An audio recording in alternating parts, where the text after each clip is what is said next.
प्रिय छात्रगण, आज का हमारा विषय है संदेश लेखन। और ये पहले जो है आपकी क्लास में पहले ये नहीं लगा है, क्योंकि 10th क्लास में इस बार ही संदेश लेखन जो है वो दिया गया है। क्योंकि पहले निबंध जो है वो 10 नंबर का आता था, अब संदेश लेखन और अनुच्छेद लेखन इसको 5-5 नंबर में 2 भागों में बांट दिया गया है। और आपका ये लास्ट क्वेश्चन है। पहले लास्ट क्वेश्चन विज्ञापन लेखन होता था, अब लास्ट प्रश्न संदेश लेखन होता है। आपको एक विषय दिया जाएगा और उसी विषय पर आपसे बोला जाएगा कि इस पर आप एक संदेश लिखिए। और वो ज़्यादा नहीं होता है, 3-4-5 लाइनों का ही आपको संदेश लेखन होता है और वो 5 नंबर का होता है। तो अच्छी बात है कि एक आप ऐसे भाव, अपने मन के भावों को एक जो विषय आपको दिया गया है उसके अनुसार आप लिख रहे हैं, एक मैसेज लिख रहे हैं, तो वो क्या कहलाता है, वही क्या है, संदेश लेखन है। अब संदेश लेखन आपका 5 नंबर का है तो विशेष है। आपको इसके उद्देश्य के बारे में भी पता होना चाहिए, संदेश का अर्थ क्या है उसके बारे में भी ज्ञान होना चाहिए। तो चलो आज जान लेते हैं कि संदेश लेखन क्या है। वैसे हम सब जानते हैं, सामान्य रूप से जो है हम मैसेज लिखते हैं कि हम अपनी बात जो है, अपने मन के भावों को जब हम दूसरे के सामने व्यक्त करते हैं तो कई माध्यम होते हैं। मौखिक माध्यम भी होता है, जब हम अपने मन के भावों को हम एक आदेशात्मक भावों से दूसरे के सामने रखते हैं तो वो क्या है, संदेश कहलाते हैं। जैसे कि इसमें दिया गया है कि किसी विशेष उद्देश्य से किसी के द्वारा कही गई अथवा कहलाई गई महत्वपूर्ण बात या कथन क्या है, संदेश होता है। किसी के मनोभावों अथवा विचारों को किसी दूसरे दूरस्थ यानी दूर जो व्यक्ति तक पहुंचाने के लिए, यानी कोई दूर बैठे हुए व्यक्ति तक पहुंचाने के लिए जो हमारे पास नहीं है, ऐसे व्यक्ति तक पहुंचाने के लिए लिखित, मौखिक या सांकेतिक स्वरूप जो है किसी भाषा का प्रयोग किया जाता है तो वही क्या होता है, संदेश लेखन होता है। सरल भाषा में यदि हम संदेश लेखन के बारे में कहें तो लिखित रूप में भिजवाई गई अथवा मौखिक भाषा में कहलाई गई बात को हम क्या कहते हैं, संदेश लेखन, पैगाम या मैसेज कहते हैं। ये संदेश का अर्थ क्या है वो बताया गया। अब हम बात करते हैं, जैसे कि हम मैसेज लिखते हैं, संदेश लिखते हैं, कोई भी बात है हम पहुंचाते हैं दूसरे तक, तो हमारे पास 2 ही स्वरूप होते हैं। पहला स्वरूप क्या होता है कि हम जो है किसी के पास लिखित माध्यम से, आजकल मोबाइल माध्यम से हम मैसेज करते हैं कि कोई संदेश, जैसे बहुत सारे बैंकों के द्वारा हमारे पास, कंपनियों के द्वारा हमारे पास बहुत सारे जो हैं, कहने का मतलब जो भी सेलुलर मोबाइल कंपनियां हैं वो भी हमारे पास अपने अपने संदेश जो है भेजती हैं कि हम इस प्रकार के जो है आपको सुविधाएं देने जा रहे हैं। तो और आपका ये जो है आपका बैलेंस होगा यदि बैंक की बात करें, या हम कोई होली पर, दिवाली पर या किसी उत्सव पर हम अपने परिवारजनों के लोगों को जो हमसे दूर रह रहे हैं उनको एक चिट्ठी लिखने के माध्यम से हम संदेश भेजते हैं कि शुभकामनाएं के संदेश भेजते हैं, कोई सूचनात्मक ढंग से कि हम क्या करने जा रहे हैं या हम क्या वर्तमान में हम कहाँ तक पहुँच गए हैं या क्या हम काम कर रहे हैं उसके बारे में भी हम जानकारी देते हैं। कोई मुश्किल नहीं है, बिल्कुल आसान सा विषय है संदेश लेखन। और हम देखेंगे, जैसे उदाहरण देखेंगे कुछ, उन उदाहरणों से हमें पता लग जाएगा कि संदेश लेखन जो है कोई नई चीज़ नहीं। आप ये सोचो कि संदेश लेखन तो ये कोई नई चीज़ आ गई है, नहीं, ये नई तो है नहीं, क्योंकि आपके सामान्य जीवन में प्रयोग होने वाली चीज़ है संदेश लेखन। आप मैसेज लिखते हो, नई नहीं है। जैसे ही आप देखोगे आपको समझ आ जाएगा कि संदेश क्या होता है। हम संदेश के प्रेषण का उद्देश्य, प्रेषण का अर्थ होता है भेजना, तो इसका उद्देश्य क्या है, क्यों हमें संदेश जो है के बारे में पता होना चाहिए कि मैसेज कैसे लिखते हैं। और मैसेज उटपटांग तो सभी लिख देते हैं कि कैसे भी लिख देते हैं, मैसेज दे दिया, आपको ये काम करना है, आपने मैसेज दे दिया, लेकिन वो उद्देश्यात्मक जो ढंग है उसको पूर्ण नहीं करता है। तो हम जो है, जब हम संदेश के उद्देश्य को नहीं जानेंगे तो तब तक जो है हम ये कह नहीं सकते कि हमें संदेश या मैसेज लिखना आ गया। इसलिए शायद सीबीएसई बोर्ड ने इसको इस बार जो है आपके पाठ्यक्रम में ले लिया है और इसको 5 नंबर दे दिए गए। ये ध्यान रखना बहुत महत्वपूर्ण है और इसके बारे में जानना लेकिन मुश्किल नहीं है। पहली बात ये समझ के चलो कि मुश्किल नहीं है, बिल्कुल आसान सा है। कुछ उदाहरण मैं दूंगा, कुछ उदाहरण आपको जो है पहले जो दिए हुए हैं वो दिखाऊंगा कि कैसे कैसे आपको जो है संदेश लेखन लिखने हैं। पहले उद्देश्य पर जाते हैं। मुख्य उद्देश्य किसी व्यक्ति को प्रेषक के मनोभाव, प्रेषक का मतलब भेजने वाले के मन के जो भाव हैं और विचारों से अवगत कराना मुख्य उद्देश्य होता है। किसी व्यक्ति के, ये ध्यान से समझ लो, जो प्रेषक के जो भेजने वाला है, जिसने भेजा है हमारे पास संदेश, उसके मनोभावों को और विचारों से हमें अवगत हो जाते हैं, कि हम जान जाते हैं कि उसके विचार कैसे हैं, हमारे प्रति कैसे उनके मन के भाव हैं, हम ये जान जाते हैं। ये मुख्य उद्देश्य होता है संदेश लेखन का। जब से मानव ने बोलना लिखना सीखा है और भाषा से उसका साक्षात्कार हुआ है, यानी भाषा उसके सामने आई है, लिखित रूप में आई है, तो जब भाषा से साक्षात्कार हुआ है मनुष्य का, तो तभी से वह अपने विचारों को और भावों को एक दूसरे के साथ साझा करता आया है, यानी एक दूसरे के साथ अपने विचारों को दूसरे के साथ आदान प्रदान जो है वो करता आया है, आ रहा है। वास्तव में संदेश प्रेषक यानी भेजने वाला, और कह सकते हैं कि संदेश, वास्तव में संदेश का प्रेषक और पाठक के बीच एक कड़ी को जोड़ता है, यानी दोनों के बीच एक संबंध जोड़ता है, जो पाठक को प्रेषक के विचारों से भली भांति अवगत कराता है, यानी उसकी जानकारी देता है। एक स्थान से दूसरे स्थान तक विचारों का प्रेषण संदेशों के माध्यम से ही होता चला आ रहा है। एक दूसरे के विचारों का माध्यम क्या है कि हम अपने मैसेज को, अपने संदेश को जो है दूसरे के पास भेज रहे हैं, यानी यही जो है प्रेषण का माध्यम है, संप्रेषण का माध्यम है, यानी संदेश भेजने का जो माध्यम है वो क्या है, इसका संदेश का मुख्य उद्देश्य है, यानी संदेश लेखन का मुख्य उद्देश्य क्या है, ये हमने जाना। संदेश क्या है हमने जान ही लिया। यदि साधारणतः सामान्य भाषा में कहे कि एक महत्वपूर्ण मनोभावों को, यानी एक महत्वपूर्ण बात जो हम अपने मनोभावों को लिखित या मौखिक माध्यम से दूसरे के सामने संप्रेषित करते हैं, भेजते हैं, वही क्या होता है, संदेश लेखन होता है। और जब एक प्रेषक के मनोभावों को हम जब समझते हैं, हम प्रेषक के जो भी मनोभाव हैं कि वो हमारे विषय में क्या सोचता है, क्या विचार रखता है, उन भावों को और विचारों से जब हम किसी संदेश से अवगत होते हैं, उसके भाव और मनोविचारों से, तो वो संदेश का क्या हो जाता है, उद्देश्य हो जाता है कि संदेश का उद्देश्य क्या होता है। ये बताया गया है कि भाषा से जो साक्षात्कार है मनुष्य का प्राचीन काल से चला आ रहा है, और लोग जो है भाषा के माध्यम से अपने विचारों को दूसरे के पास जो है वो विचारों या भाव को एक दूसरे के पास संप्रेषण करते आए हैं, भेजते आए हैं, साझा करते आए हैं। तो वास्तव में संदेश भेजने वाले और पढ़ने वाले के बीच की एक कड़ी है क्या, मैसेज, संदेश। तो ये इसके उद्देश्य है। अब आते हैं, एक दो उदाहरण देख लेते हैं कि संदेश लेखन के मुख्य जो शुभ अवसर पर अपने मित्र के लिए एक शुभकामना संदेश लिखिए। शुभकामना संदेश मैंने बताया था कि आपको दिवाली, होली, किसी उत्सव पर, जन्म दिवस पर हम कोई मैसेज अपनी तरफ से देते हैं, अपने भावनाएं भेजते हैं किसी अपने मित्र या पारिवारिक या किसी प्रियजन को, तब हम भेजते हैं, तो वो क्या है, वो मैसेज कहलाता है। बड़ा छोटा सा मैसेज है, संदेश है, इसमें बहुत छोटा सा दिया गया है। आपको थोड़ा सा 2 लाइनें बढ़ानी हो, कैसे बढ़ाएंगे वो देख लेते हैं।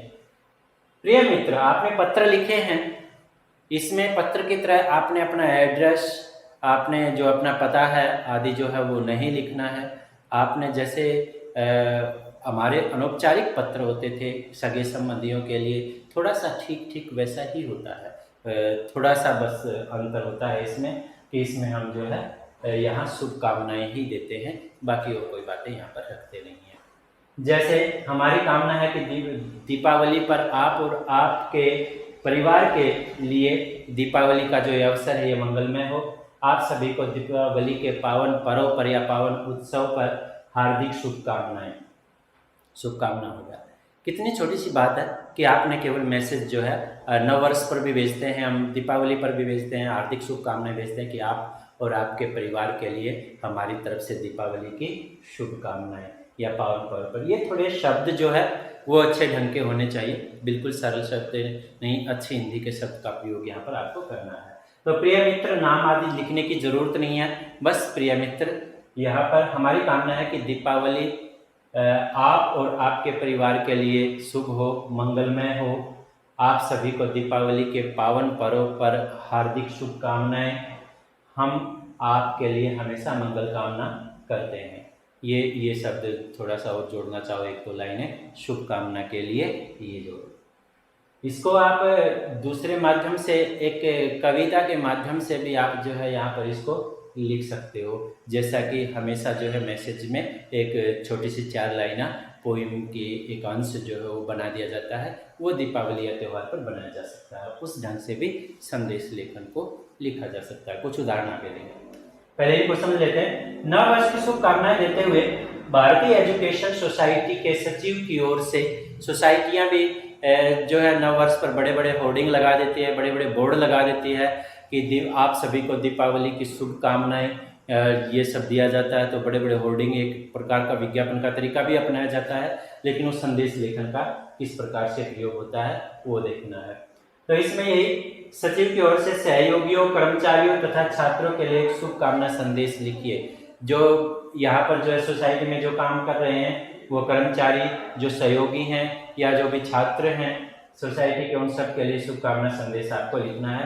ऊपर लिख देना है शुभकामना संदेश। और ये लिखा है कि भारतीय एजुकेशन सोसाइटी की ओर से संस्था के सभी कर्मचारियों, सहयोगियों तथा छात्र छात्राओं को नव वर्ष की हार्दिक बधाई या हार्दिक शुभकामनाएं। यह वर्ष आपके जीवन में सुख ही सुख प्रदान करे, शांति और समृद्धि लेकर आए। हमारी कामना है कि आप सभी संपूर्ण ऊर्जावान और नवीन उत्साह के साथ प्रगति के पथ पर निरंतर आगे बढ़ते रहें।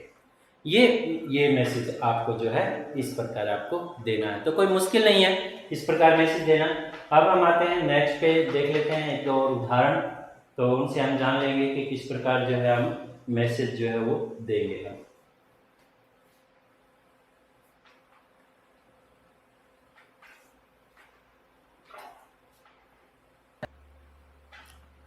तो हमें यही देखना है कि यदि किसी संस्था की तरफ से है तो नव वर्ष की ढेर सारी शुभकामनाओं के साथ गए ये नाम की जगह पर लिखते हैं। तो सचिव और उस सोसाइटी का नाम लिख दिया है, उस संस्था का नाम लिख दिया है। ये नीचे लिखना है जैसा कि आपने अनौपचारिक पत्रों में देखा है, वैसा ही है। बस इसका जो है फॉर्मेट लगभग वैसा ही है, और थोड़ा सा ये है कि कम से कम शब्दों में केवल बधाई मात्र आपको इसमें लिखनी होती है। उत्तर प्रदेश हिंदी ग्रंथ अकादमी की ओर से कवि नवनीत निश्चित को उनकी रचना नवपल्लव के प्रकाशन पर बधाई देते हुए एक बधाई संदेश लिखिए। किसकी तरफ से लिखना है? हिंदी ग्रंथ अकादमी की ओर से लिखना है, क्योंकि उन्होंने जो बनाई है उनकी रचना नवपल्लव वो अच्छी है, तो बधाई देने के लिए आपको एक संदेश लिखना है। तो प्रिय नवनीत जी नमस्कार, आपको बड़ी शुभकामनाएं। जानकर अत्यंत प्रसन्नता हुई कि आपने जो है आपकी रचना नवपल्लव का प्रकाशन किया है। आपको बहुत बहुत बधाई। हमारी कामना है कि आपका साहित्य जन जन के हृदय में अमृत की भांति चिरस्थायी बने, यानी अमृत की भांति लंबे समय तक सबके हृदय में स्थायी रहे, तथा हिंदी भाषा के साहित्य में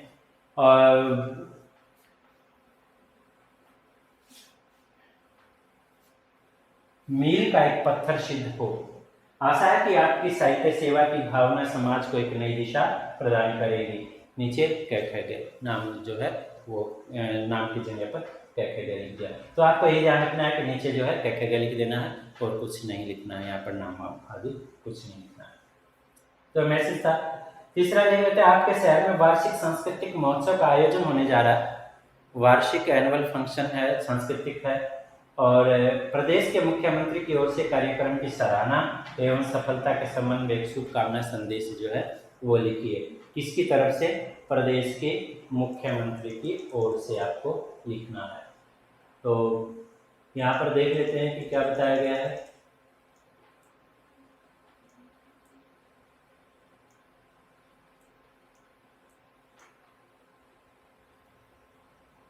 मुख्यमंत्री लिख दिया, सरकार कौन सी सरकार है वो लिख दिया है, उत्तर प्रदेश सरकार या हरियाणा सरकार, दिल्ली सरकार, दिनांक लिख दिया, पहले डेट लिख के और आगे डॉट डॉट लगाई जा सकते हैं। यह जानकर अत्यंत प्रसन्नता हुई कि जनपद में वार्षिक सांस्कृतिक महोत्सव का आयोजन होने जा रहा है। आशा है कि इस आयोजन के माध्यम से क्षेत्र की जनता को अपनी सभ्यता और संस्कृति से जुड़ने का शुभ अवसर मिलेगा। कोई भी ऐसा संदेश है तो इस प्रकार हम लिखते हैं, मैं इस आयोजन की सफलता हेतु तो अपनी शुभकामनाएं व्यक्त करता हूं। अर्थात इस आयोजन के लिए मुख्यमंत्री की तरफ से शुभकामनाएं व्यक्त गए। अपने मित्र की दादी जी के नियम पर उसे ढाढ़स बधाते हुए सहानुभूति में परिपूर्ण एक श्रद्धांजलि संदेश लिखिए। यानी यहाँ पर जो है दादी जी का देहांत हो गया है, निधन हो गया है, और उस निधन पर ढाढ़स बधाते हुए यानी धैर्य बनाते हुए एक सहानुभूतिपूर्ण संदेश जो है आपको देना है। प्रिय मित्र, आगे जरूरी नहीं है कि आप दिनांक इसमें भी लिखो, और दिनांक लिख दो तो अच्छी बात है। होने को कोई नहीं टाल सकता, जो होना है होकर ही रहता है। ईश्वर के सामने इंसान बेबस होता है। इस दुख की घड़ी में हम सब आपके साथ हैं, और आपकी दादी जी की आत्मा को भगवान शांति दे। इस दुख की घड़ी में ईश्वर आपको धैर्य एवं शक्ति प्रदान करे। आपका अभिन्न मित्र, जैसे कि अनौपचारिक पत्रों में लिखते हो, कह गए आपने लिख दिया है। यही है, संदेश मात्र लिखना, आपको कहीं पूरा पत्र नहीं लिखना है। 2-3 लाइनों में आपको जो है अपनी इसकी जानकारी जो है आपको दे देनी है। किसी महान साहित्यकार के निधन पर एक भावपूर्ण श्रद्धांजलि संदेश लिखिए। कोई महान साहित्यकार था और उसका निधन हो गया है, और उस निधन के लिए जैसे कि दादी जी के लिखा था, महान साहित्यकार के लिए श्रद्धांजलि संदेश कैसे लिखते हैं, तो यह संसार नश्वर है, आत्मा अजर है, अमर है। दूसरे तरीके से ये बातें उसमें भी जोड़ी जा सकती हैं। महान साहित्यकार के निधन पर भावभीनी श्रद्धांजलि या भावपूर्ण श्रद्धांजलि ईश्वर उनकी आत्मा को शांति प्रदान करे एवं अपने चरणों में उन्हें स्थान प्रदान करे।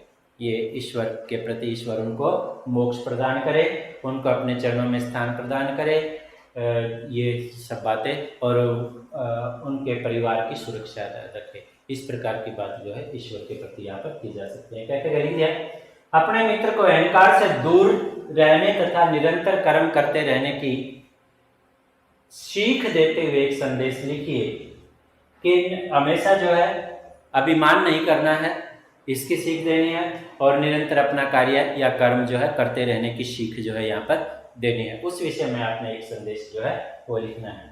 प्रिय मित्र, तुम दुनिया को जीत सकते हो, सिर्फ संस्कार लो तो और सब कुछ हार सकते हो। अहंकार से बस कर्म से ही जीवन निखर जाता है, वरना सब कुछ टूटकर बिखर जाता है। मित्र को जो है एक काव्य की कविता की पंक्तियों के माध्यम से जो है काव्यांश के माध्यम से व्यक्त किया।